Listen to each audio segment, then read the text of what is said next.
So, ayun nga po, aware po si nanay sa mga nangyayari dito sa EDSI. Syempre may basbas po yan, di ba?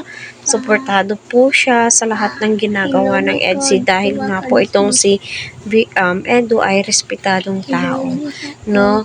Kung pumapasyal po sila sa Daet, Naga, syempre si Edu ay pumupunta nga po sa bahay nila Viancy upang ipagpaalam po, no, ng harap-harapan po ito. So, ganoon po ka-gentleman itong si Edu, kaya kita po natin na very open po si nanay at natatawa po siya. So, ang topic natin mga ka-Team EDSI, Edu sinabi kay nanay na hayaan na muna siyang alagaan niya si Viancy, di ba?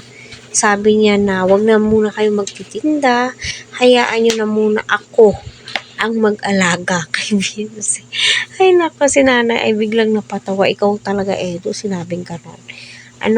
At by the way, mga ka-Team EDSI, patuloy po natin suportahan si Kalinga Prab, Kuya Val, wag po natin skip ang kanilang ads at wag po natin kalimutan suportahan ang K-Boys, Scouters, kasi napakalaking tulong po talaga nila kasi sila po yung naghahanap ng matutulungan, especially si Kalinga Prab, nag-scout din po yan siya.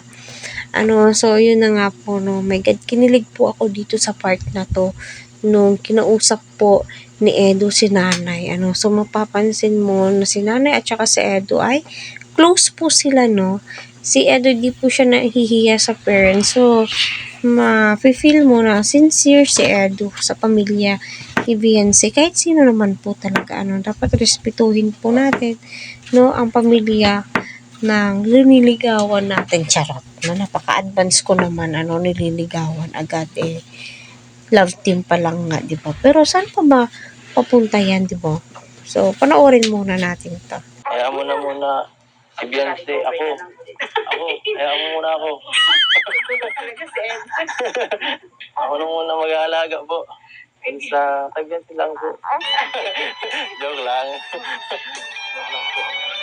So, ayun nga po mga kalingap, no, rinig po natin mismo, hindi po yan prank, hindi po yan gawa-gawa lamang. So gusto ni Edu na alagaan itong si Viancy. My God, kung hindi mo napapansin, si Viancy ay napaka-blooming, napaka-puti, napaka-kinis, ibang-iba na po siya noon.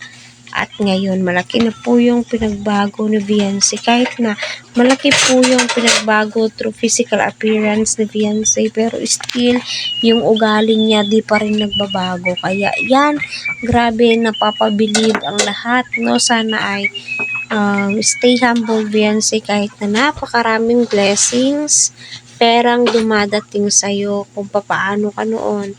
Naway, wag kang magbago talaga, at stay put ka lang sa kalingap, wag kang maniniwala sa mga wakwak, para sa ganun ay tuloy-tuloy yung biyayang natatanggap po ninyo. Isipin mo ang pamilya mo, especially mga kapatid mo.